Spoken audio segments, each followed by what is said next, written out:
Welcome to the Trips and Global on Wheels podcast hour, Jen. Thank you. Thanks for having me. So I'm joining you from Washington, D.C. Today, and then Jean, you want to just give a brief introduction? Yeah, sure. Hi, Jen. Pleasure to meet you today. I'm Yeah, calling in from Melbourne in Australia, so it would be nice to get your perspective on what we're going to speak about today.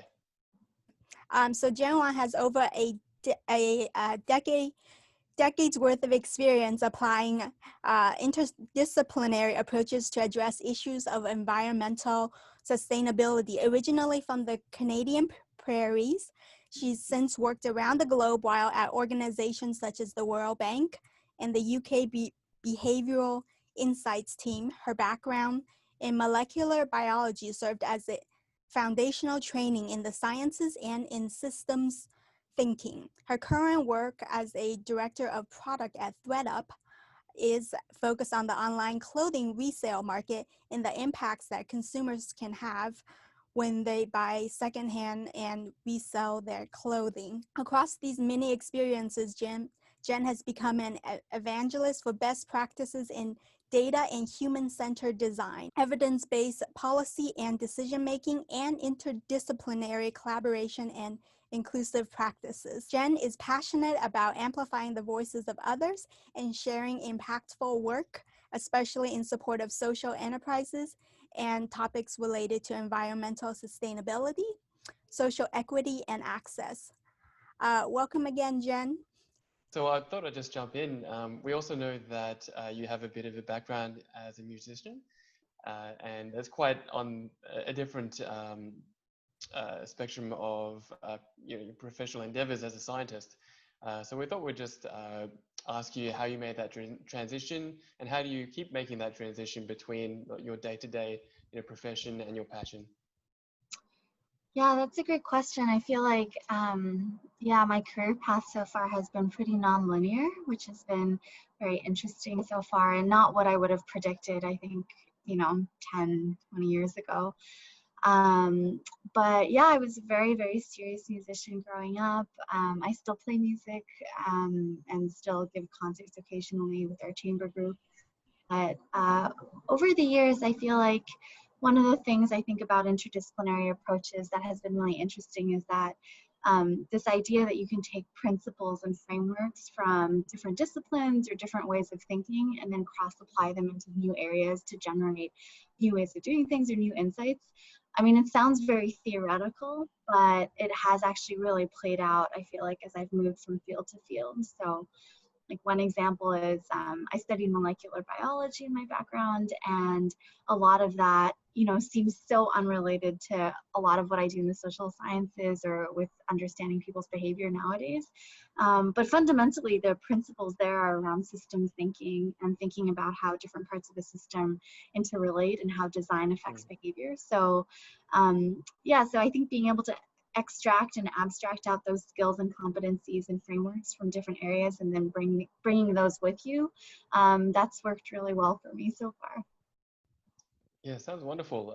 Music can be also a way to interact and relate with people. So I imagine that in the way that maybe you can learn and practice and communicate with music, that can help you with dry topics such as molecular biology, like that. It's a very detailed, a very intense field of study, and if you can then communicate that in ways that are relatable to people, that could be really powerful. It's not to call it dry or boring, but it sounds like it's something you really have to be really detailed and very clear on how you apply the science. So it sounds like music would just take it to another level, which would make it even more interesting to like maybe your everyday audience that you may speak to.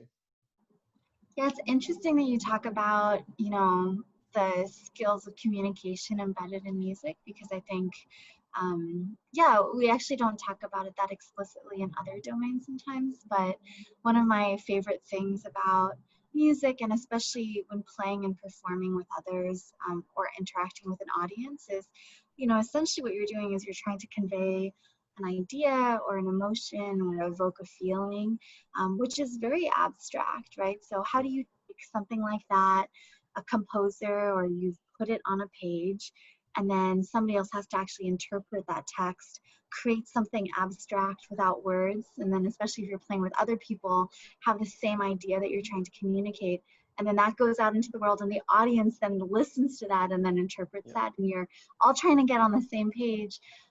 It's really, you know, if when you nail it and you have that feeling of connectedness with the audience, it's really rewarding. But I think that same, you know, as you're pointing out, that same experience applies whenever you're communicating something, I think, right? And trying to make sure that you're tailoring it to the audience and really making sure that that connection is there in the transmission and exchange of ideas. Yeah, that's wonderful. I think my dry topic is finance, and it's just a lot of numbers. And I find that presenting numbers on a screen makes no sense to anyone. But as soon as I show a graph, maybe that's the music of numbers, people then start to relate, and they can sort of jump on board with the idea, they can visualize it. But I haven't quite taken that step further and turn it into music. So that must be quite a joy to maybe make that parallel. Oh, Jean, you still have lots of time. There's lots of opportunities to explore if you so choose. But yeah, I think the one other thing I would say about communication there is that I think across all fields, one thing that's really important is, you know, you could be working on something yourself, but how do you actually take that and then turn that into impact? And it's actually something that I care a lot about, spend a lot of time working with people on is, you know, you've invested all of this time in your work, and then sometimes we de-invest in that very last leg of the relay, which is actually trying to frame it in a way that is actionable for people and helps them get the takeaways. And that's a shame when we don't invest in that and we're not looking to improve our skills there, because you know, your work is only, I think, so impactful as people can understand and then like act and engage on it with you. Yeah. Do you have any recent examples of where that's been more the case, where the communication is more, I guess, the foundation of the work that you're doing? Yeah, for myself, that's a good question. Well, one of the things that in my job right now, so I work at a company called thredUP, and in my position, I work at the middle of all of these different functions. So I work with data scientists and with designers and with engineers, marketers, like almost every single function across the company. And, you know, one thing that you sometimes see, especially when you're doing more technical work, so you gave the example of molecular biology or finance, is that those ideas sometimes can be extremely complicated and complex to explain and might require very specific domain knowledge that not everybody has. And so I think sometimes I've seen a tendency in fields like this where you might spend a ton of time doing very complicated analysis or a ton of time investing in some very technical solution, but then there's not an emphasis in those fields necessarily placed on, you know, how do you actually take that and then translate it or package it in a way that multiple audiences can understand. And when they're, yeah, and so I've seen that happen where it's like all the work is there, but then people don't know about it and they can't actually use it in their own work. So that definitely comes to mind, especially for like data analysis or anything quantitative. Actually, it sounds like an orchestra. You have to coordinate so many things going on, and they all have to play harmoniously. And if it doesn't, it all, you know, it maybe misses the entire point. So, Yeah, you know, I think organizations, one thing that's like really struck me as I've worked in different types of organizations is ultimately you are trying to solve this question of coordination, right? If a single person could keep in mind all of the knowledge that they need and develop all the specialization, then you wouldn't necessarily need different people to specialize and do things. So once you have people who are off doing a bunch of different things, how do you keep everything aligned? That's like the beauty and challenge, I think, of organizations. wow, it's incredible. And you mentioned thredUP. So from what I've read, that's about the resale market of clothes. And I have to confess, I've been using Facebook Marketplace a lot lately, and I just find it like everything has a second life now or a third life, and I'm not sure how the retailers feel about that, but to have that access and to make it so easy, it is quite impactful. And how does thredUP compete or coexist or enable the secondary market? Yeah, so it's a company that was founded about 10 years ago, and what they do is they're an online marketplace where people can send in their clothes essentially in a box. And then on our side, thredUP will sort, take pictures, price the item, list it online. So it's more, it's not, you know, there are other like marketplaces that are more peer-to-peer, so it would be like the equivalent of like eBay for clothing. This is more of a managed marketplace where, you know, thredUP actually takes care of most of the listing. And Sounds like then you make it easy for everyone.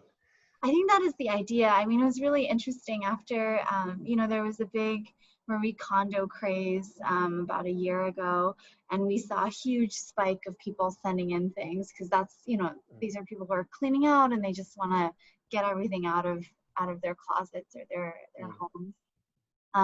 Yeah, and then on the buyer side, you know, anybody can come and browse. We make it really easy using technology to power search and all of that. Actually, that sounds so much better, because I know after selling just a few things, then I just, it's exciting when you do it, but then you're like, oh, but I've got another 20 things to sell, and then I have to meet 20 other people. And if they don't like it or they reschedule, it's just such a pain. I think thredUP, you know, if you're selling a lot of things, that makes so much more sense.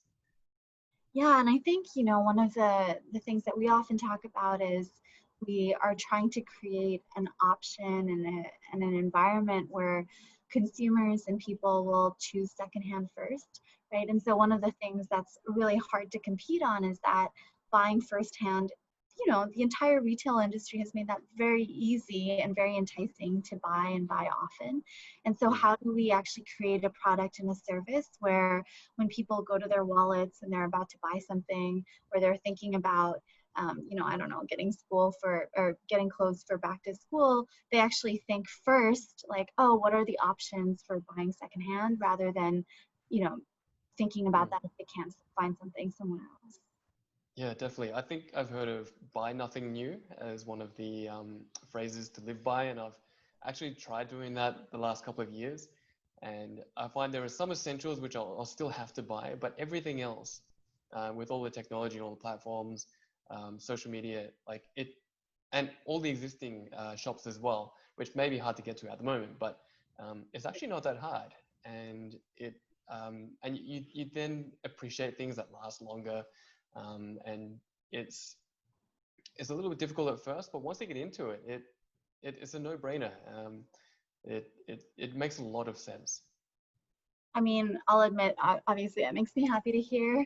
I do think one thing that is a challenge and has been a challenge for the environmental movement overall is, you know, how do we make this accessible to a wide variety of people from different walks of lives with different circumstances. And one thing I think that's interesting about the secondhand market is that it's one of the few places where I've actually seen, not always, but I've seen more potential for alignment between economic reasons and sustainability reasons, right? Oftentimes, when you buy secondhand, not only are you extending the life of that item and reducing your carbon footprint, but you actually oftentimes have options that may be less expensive than just, you know, something that's marked up for a first purchase. But that's an ongoing challenge, I think, for thredUP. It's an ongoing challenge for the, you know, any kind of consumer environmental option. We don't want to make those options so expensive that only people who have the means can access them. Yeah, definitely. There's a whole range of benefits that go with it.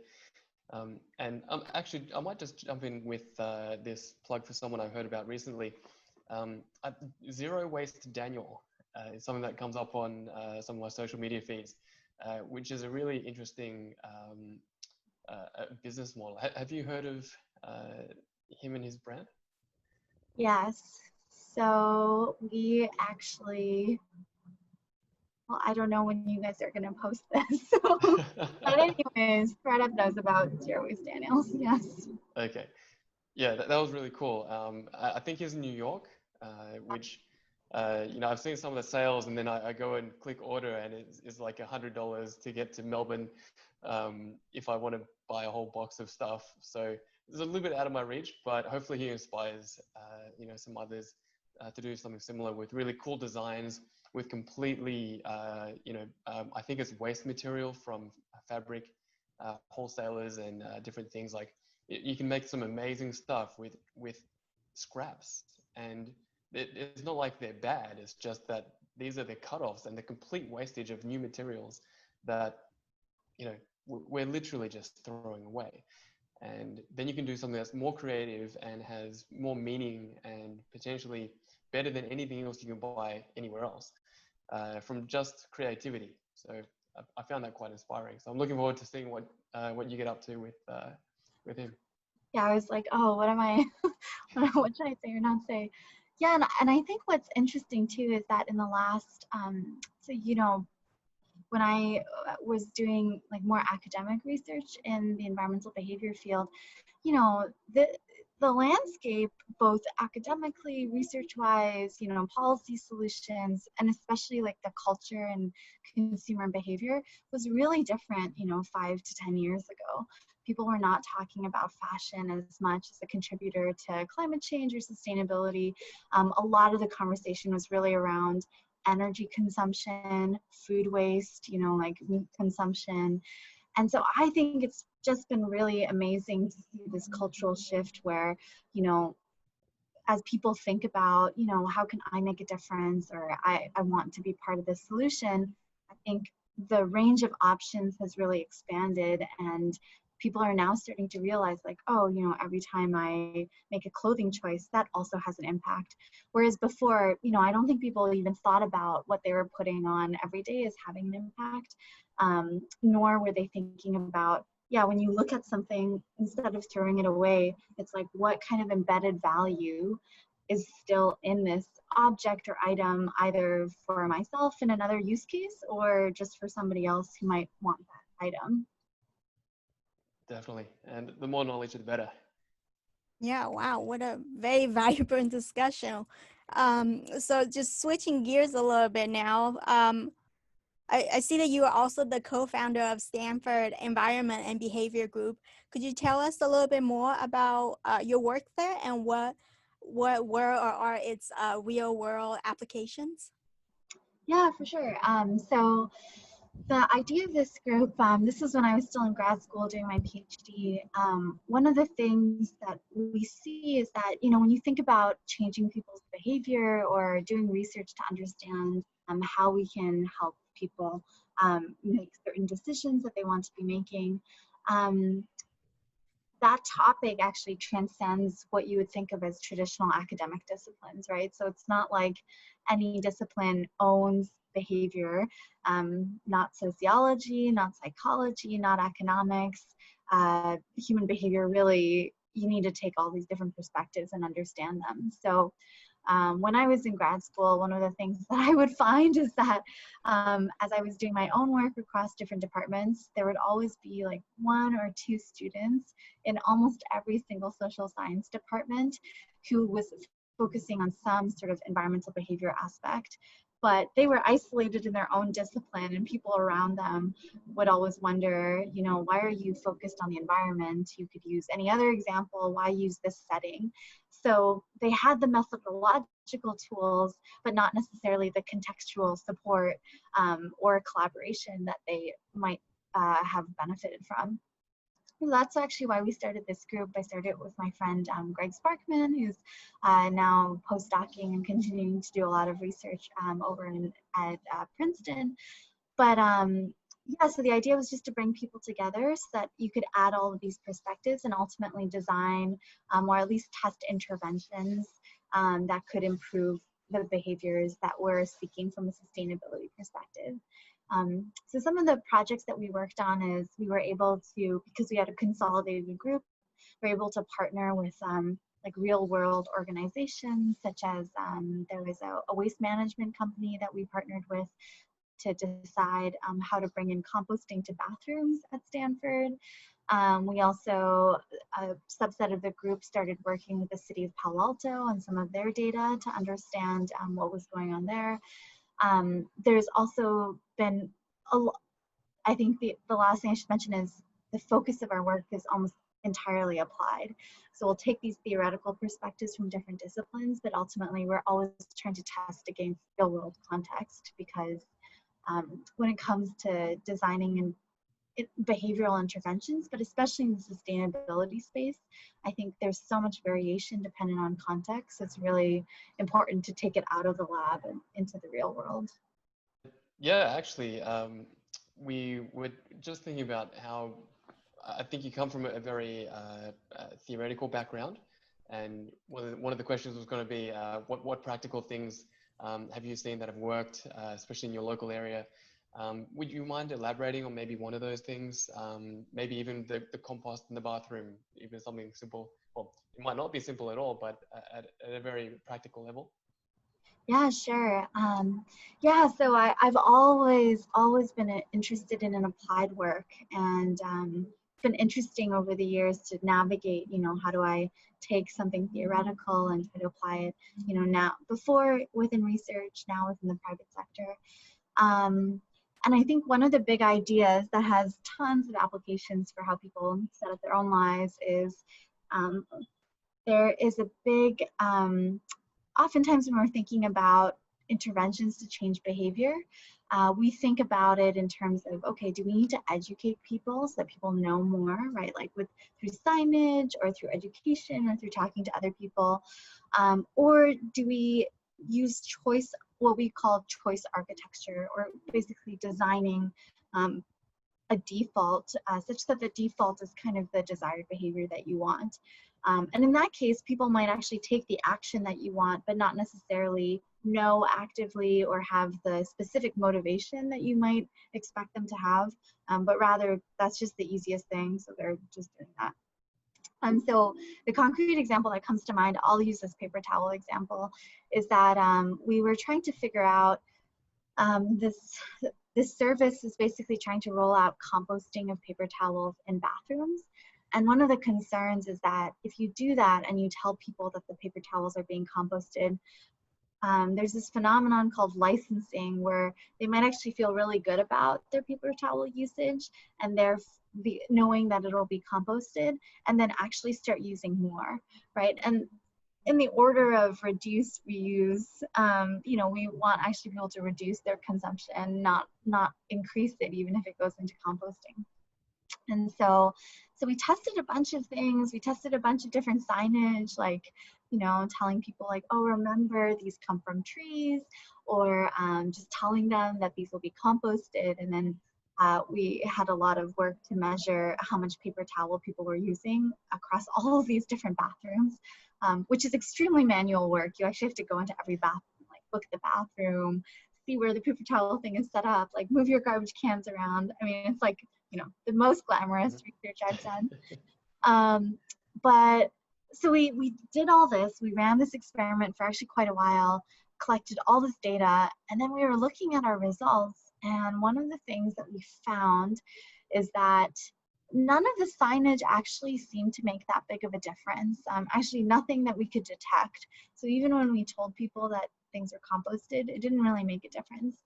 But we did actually find something surprising that made a difference that was not even part of our true experiment, which is that at the beginning of the experimental period, in order to standardize this, the experimental setting across bathrooms, in bathroom paper towel rolls, there's actually multiple settings that you can adjust if they're one of those automatic ones. And one of the settings you can adjust is how long the paper towel comes out to be. So oftentimes these devices are like short, medium, or long. And so we just set everything to default to short. And so people could get more, they would just have to wave their hand over the sensor thing multiple times. And we actually found that this standardization actually caused a huge reduction in paper towel usage overall when you look at length. And that's because, yeah, we changed the default instead of the shorter default. And some people did end up increasing the number of paper towels they took. They would take 2 rather than 1. But if you look on the aggregate, even those people who took more than 1 didn't make up for all those people who don't think about it. They just wave their hand, take whatever length they get, and then they're good to go. It sounds like the paper companies set that one up for their own success. So it I mean, depends yeah. what you're looking for and who's looking for what outcome. Yeah, so I mean, I think, one of my big takeaways is like, wow, the default setting is clearly extremely powerful. And when you're thinking about defaults, you can set up structural defaults in the sense of like, oh, this is just the paper towel length that you get. But you can also set up social defaults, right? Depending on what the social norm is and what everybody around you is doing. That can oftentimes be the easiest choice for people. So yeah, we had shared these preliminary results I remember talking to somebody at a conference about this, and I think he was from Germany or from some other country, and he said he had worked for some sort of waste management company, and he said that the thing that he found that really reduced paper towel usage was how rough the paper towel was. That's like another form of default. Anyway, very powerful effect. Well, just replace it with sandpaper and no one's going to use it. Yeah, I mean, that makes sense too. So. Yeah. Wow, fantastic. Well, that's interesting how our research and development can take many shapes and forms. That's quite an interesting little case study. So, that's very, very different than a lot of the other studies that I did. But I think one thing that's really interesting when you're studying human behavior is your inspiration for research ideas and things to improve and impact. It's in everything, right? Even when we think that we're in a domain that's extremely separated from human behavior, almost all of us carry around some underlying framework or assumption about how people behave, even when you're pitching something or you're, really doing anything. And so if we're more explicit about those underlying assumptions, it can actually help us design better interventions or, design systems or processes that are more effective. wonderful. Yeah, so now we're going to move on to climate change. I know you grew up in Canada. So what are some signs of climate change in Canada? I know there are signs everywhere in the world. And what do you think we can learn from Canada in terms of fighting climate change? I know you've spent a lot of time here in the US, and so you are probably familiar with, the two countries and how we battle with climate change. Those are big questions. So I think in terms of signs, I mean, I noticed the same things that everybody else notices probably, which is that over the years, weather has become more variable and oftentimes more extreme. And those are two of the aspects that we would expect from climate change. And so, patterns of weather that were very predictable when I was growing up are no longer the case. You'll get like wild swings in temperature within the same week or month in ways that is just very unusual. So there's definitely that. What's pernicious about climate change to some extent is that we have these visible signs, but then there are all these invisible things that are very difficult to see from an individual level, like things like migration of animals or changes of behavior in that world. But yeah, so I would say the most obvious thing, definitely weather. And then in terms of like what we can learn from Canada, I mean, I think one of the challenging things about climate, obviously, is that it doesn't really know borders, So all of these emissions that we're putting out into the atmosphere, they don't need a passport, they don't need a visa, they're just out there. And so it really is a collective action problem at so many levels, at the individual level, at the organizational level, but then also at the global level when we're thinking about policy. So, I mean, Canada has a pretty strong track record of being fairly committed to climate change reduction and different policies, and trying things out like cap and trade and things like that. But you know, we can't do it if other countries are not also in agreement. So I think that's a lot of the work there still requires collaboration across. And yeah, it's definitely a tough problem.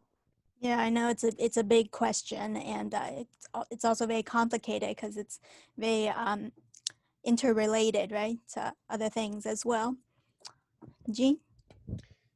Yeah, actually, I saw a headline today in our news for Melbourne that our snow season is effectively cancelled. We have a big skiing culture here, and heading up to the ski slopes in winter just might not happen this year, primarily because of COVID and lockdown. But Right. they're saying that it's not even worth opening the slopes because there's hardly any snow, and the forecast isn't looking so good. Plus, who knows if we can even venture outside due to lockdown reasons. So it's just another 2020 thing we have to deal with. So yeah, Yeah. it's getting a little bit too visible even as we speak. Yeah, and I think, from a financial perspective, one thing that's been really interesting about climate is that, by the time that we see these very obvious signs, a lot of the harm has already been baked in, right? So we're kind of suffering from, emissions that were emitted a while ago, and that has like a long tail effect on our atmosphere. But I think what is interesting is that by the time you see businesses react to it, like ski resorts and others, you can kind of trace back in the chain who's actually thinking about climate change and what the implications are. So one of the earliest industries that really started to act on climate change and build it into their financial and business models were actually reinsurance companies. So companies that insure insurance companies because the buck has to stop somewhere. And so the fact that they were taking it, that they had started much earlier than many other industries to take it seriously, kind of gives you an indication now. More and more up the chain, more and more companies are becoming aware of this. So we're getting there. Yeah. The cost they quoted in the newspaper was $800 million just for our local ski industry.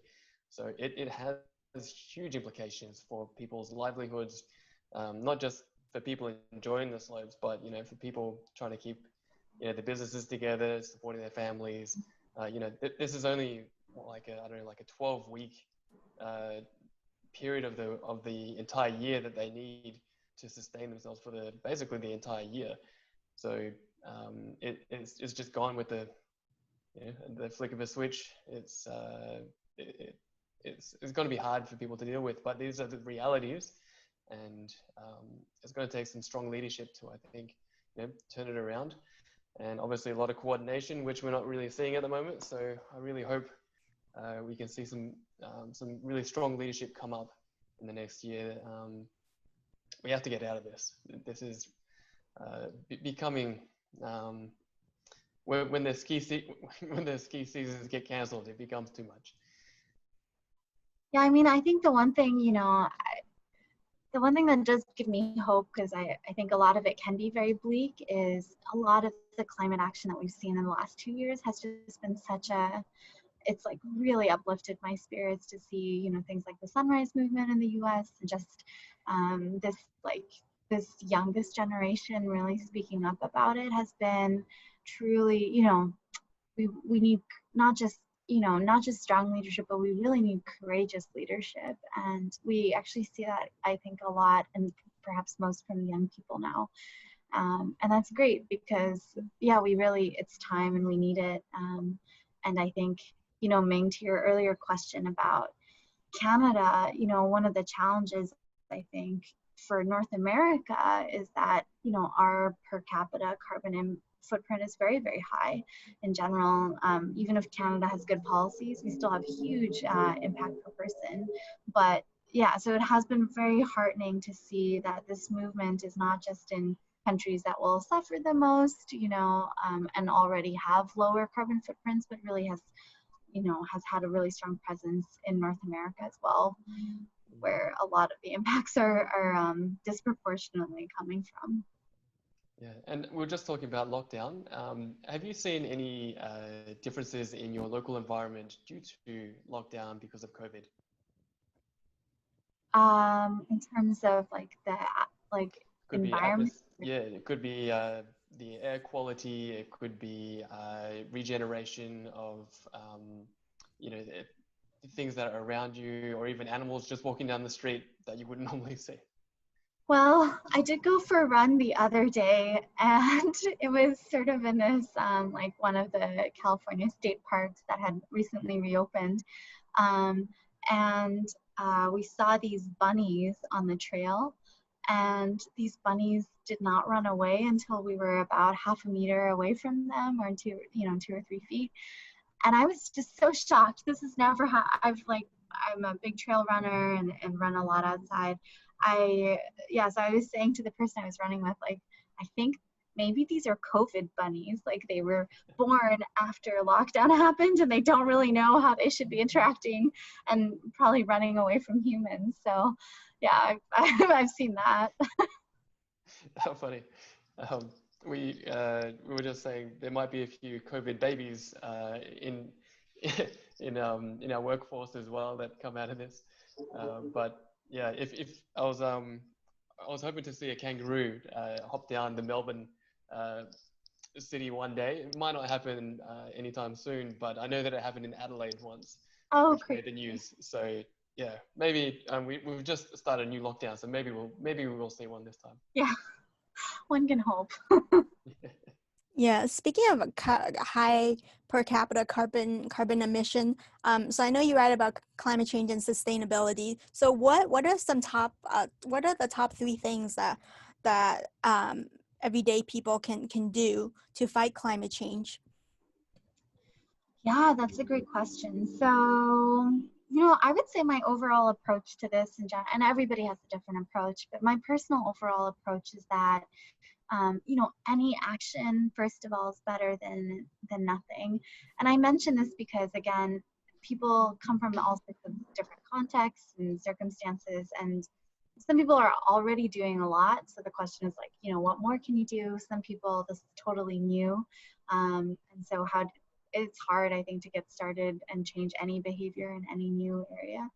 I would say, if people are looking to make the highest impact, there are a lot of carbon footprint calculators that you can use online, a lot of tools that are available. But, the big categories are obviously air travel is super impactful. Eating meat is extremely impactful. And so anything that people can do to reduce their is very high impact, but oftentimes I think also very difficult for people to change in their lifestyles. So what I would say is that, one of the biggest things you can do is probably like in the things that you eat, if you can just reduce your meat consumption by a little bit, you don't have to cut it out entirely. I think that's very difficult for many people to imagine, but even reducing a little bit of that can have a huge impact, and just becoming more educated about things like sustainable fish, and our fishing stocks, or things like like foods that have a high impact on water. If you're during drought times, we know that certain foods are extremely water intensive. There are little things that people can do there. And then I would also say, obviously, I feel like I have to say this, but actually fashion and sort of the textile industry is one of the worst industries in terms of environmental harms, not necessarily just for climate change, but also just for environmental pollution in terms of textiles and dyes, and then all the transportation energy it takes to move these things around the globe. And so anytime you can reuse an item of clothing or resell it or give it a second life, or anytime you can choose that as your option, that doesn't just apply to clothes. It's really in all of any sort of like consumption choice that you make. I think that can have a huge impact. Yeah, those are wonderful. Those are great. For our last interview, we interviewed Gene Bauer, animal rights activist, and I did a lot of research on him. And I'm not a vegan or a vegetarian, but every time a meal that has meat in it, I can't think of like the videos that I watched and the things that I read. And so it definitely stop you in your tracks when you're eating. I think if people were actually 100% informed and watching the movies and the videos and the articles that come out and goes to the slaughterhouse and see those things in person, I think they would lose their appetite when they eat the meat. Yeah, and you can be motivated, I think, not to eat meat for many reasons. So meat is one of those areas where a lot of different groups have different reasons that are pushing for similar outcomes. So yeah, whatever motivation works for you, if that helps you reduce your carbon imprint, you know, I'm all for it. So yeah. Jean?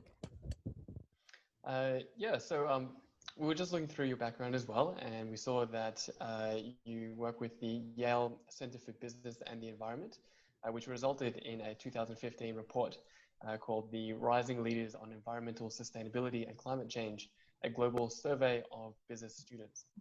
So maybe you can tell us a little bit about the report and why that's important. yeah, wow, you guys, I'm impressed with your background research. Yeah, so this is actually one of the projects that I did as part of my PhD, but was part of this larger idea that I had where, you know, when you're doing research and really when you're trying to tackle a problem as big as climate change, there's so many ways you could go about it, and we do need everybody to be working on different pieces of the puzzle.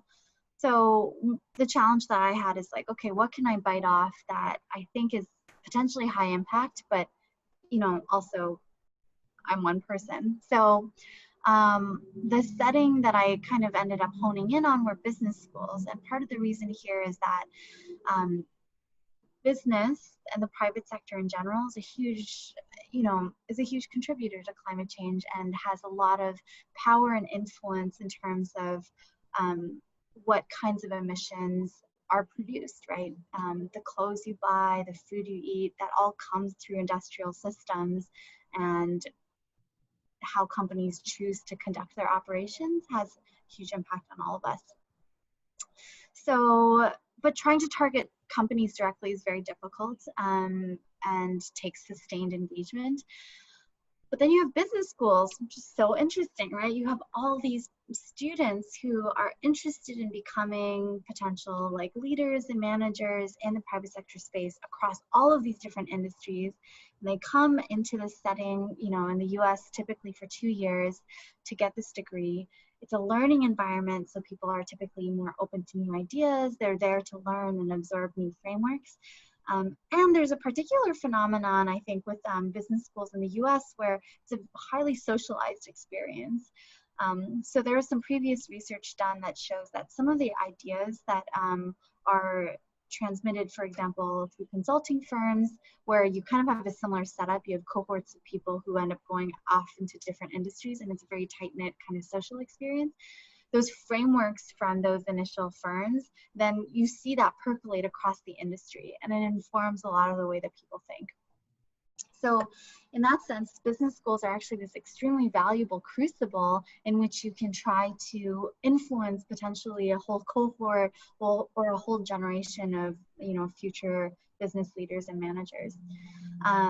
So that was sort of my interest, but in order to really see if we can start to move the needle, we actually have to understand their baseline, right? What do business students even think? What are they actually learning through their programs? What kind of values and beliefs are being transmitted? Are they bringing into the program and then being transmitted to them and then reinforced in that social situation? So I had the opportunity to work with the Yale Center for Environmental, with the Yale Center. And it's along there, Yale Center for Business and the Environment. Yeah, I was getting confused with that. I worked with the Yale Center for Environmental Law and Policy maybe like 7 years prior to that, so I always get the names confused. But they were similarly very interested in understanding how business students, like how the curriculum at different programs across the world were incorporating sustainability and climate change, and trying to build like a global alliance of business schools to do this. So yes, through a super lucky collaboration there, we were able to launch this survey that went out to over 30 business schools around the world. So we got a lot of regional variation, and we're able to survey business students and kind of get a read on, yeah, what do they think? And this all came out before, at the end of 2015, before a lot of the global talks were happening. And one of the big findings that we wanted to push, there's a public, facing report, anybody can look at it.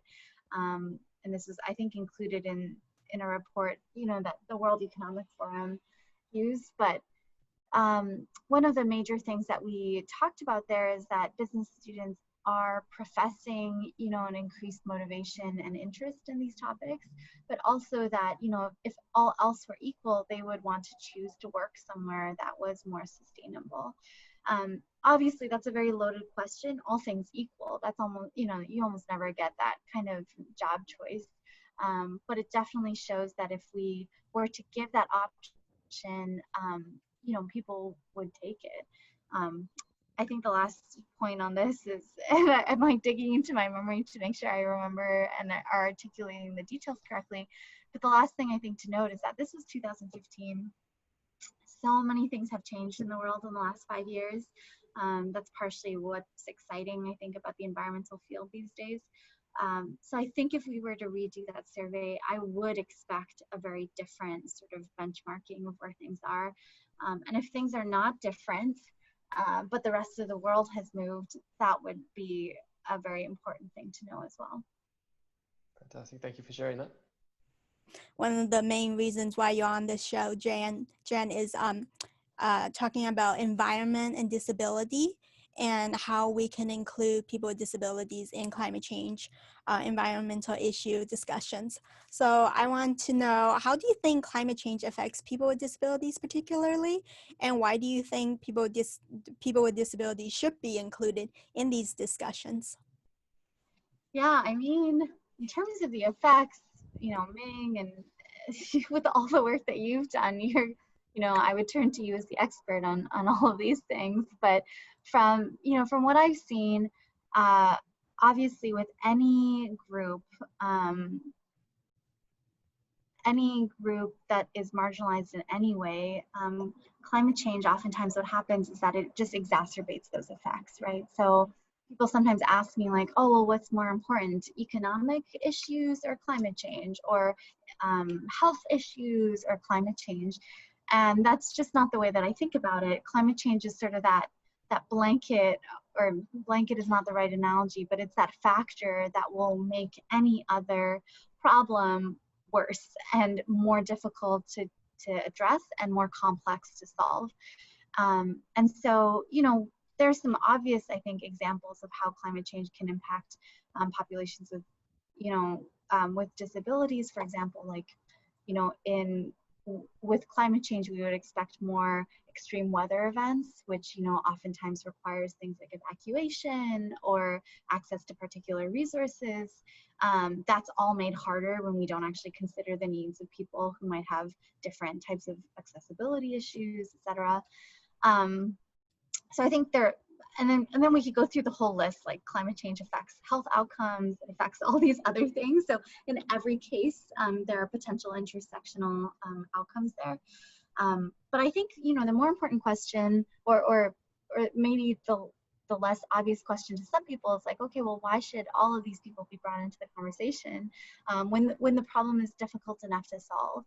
And I think ultimately, it's a question about equity and access, and also trying to, serve the people whose voices may not be as loudly felt or heard. And I think, one of the things that kills me about climate change in general is that the harms, the production of the harms of climate change, tend to be disproportionately coming from places like America or like North America or other places that potentially in some ways are more privileged or have more access to some resources. But then those harms are actually felt across the entire population, and oftentimes are hurting or will end up punishing people who have the least means and who are least producing these outcomes. and I mean this across all dimensions, right? In terms of like socioeconomic or racial inequity or all of these things.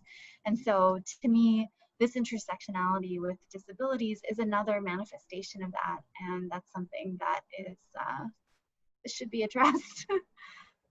Yeah, thank Definitely. you for that really thorough response. I really appreciate it. Jean?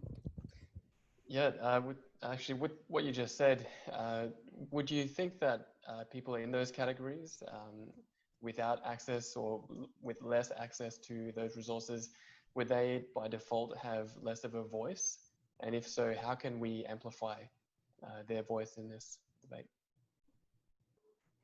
I mean, I don't think that that's, those two things don't always have to be linked. If you're smaller groups or smaller bodies can have, bodies of people can have as large an impact, but structurally oftentimes our systems are set up to amplify those who have power and influence already. So I would say that's the big challenge.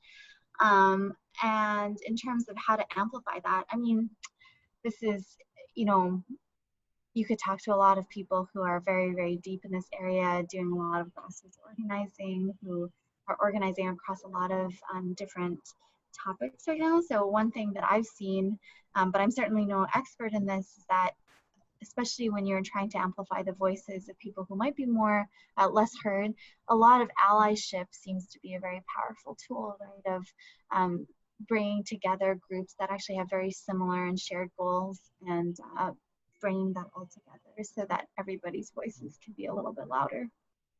So with sea levels rising being, and being a reality already and continues to rise, what does a disaster evacuation plans look like for vulnerable groups such as people with disabilities who will, have a harder time evacuating, as you were saying earlier?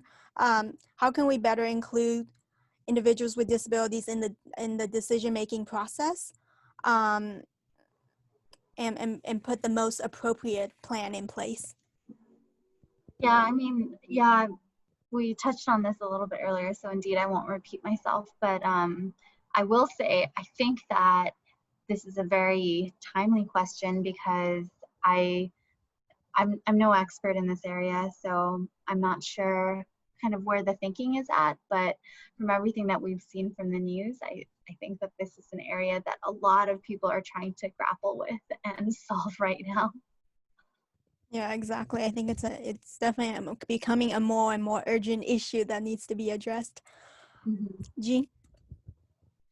Yeah, just in the interest of time, because you might have another appointment, we just wanted to ask you about how you feel about the future.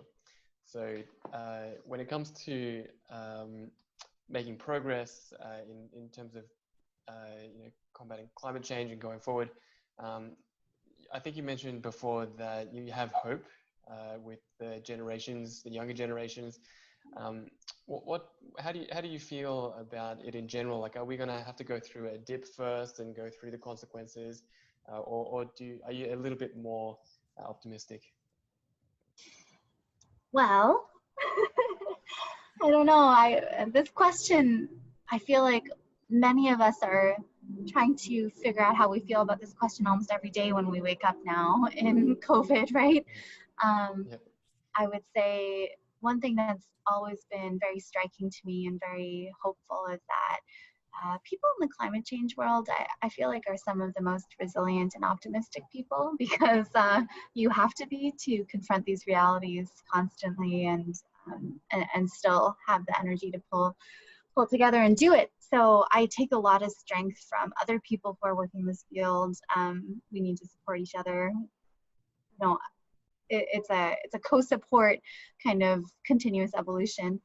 But I would say overall, am I hopeful? I think, yeah, I am hopeful, because I think you have to be to continue. And then the other part of it is that, in terms of predicting human behavior at an aggregate level with all of these crazy factors thrown in that I've never seen before in my lifetime, I really am trying to not think not to make too many predictions, because I really think it's hard to tell. But kind of looking back at just COVID, let's say in the last few months, one of the big takeaways I've I've gleaned so far is that, wow, humans are just remarkably adaptable and resilient. If you had told us at the beginning of January 2020 that people would be in lockdown for months on end, and the world of work will have changed entirely, that entire countries and populations would be dealing with the stress of a global pandemic, that you would have global riots around race relations and all of these things. I don't think any of us could have predicted this, or have foreseen that it would have gone this way. But I've been impressed. I think there's hope. It's fantastic. Having just gone back into lockdown, we got this nice little period where we got to come back out after the first one, and to see everything sort of just kick back into gear, and people all of a sudden realizing, appreciating things more. That was a really special moment, and I'm going to have to hold on to that. It's almost like I want to bottle that up and put that on the shelf and remind myself that, we can bounce back, and there is light at the end of the tunnel, no matter what type of challenge that we have. I think that's a perfect way to end. Jen, thank you so much for giving us a whole hour of your time and for your really fascinating responses. We've enjoyed learning from you today. Yeah, thanks again for having me. And I just wanted to, when you guys reached out, I was really impressed and very grateful for the kind of work that you're doing. I was just very grateful.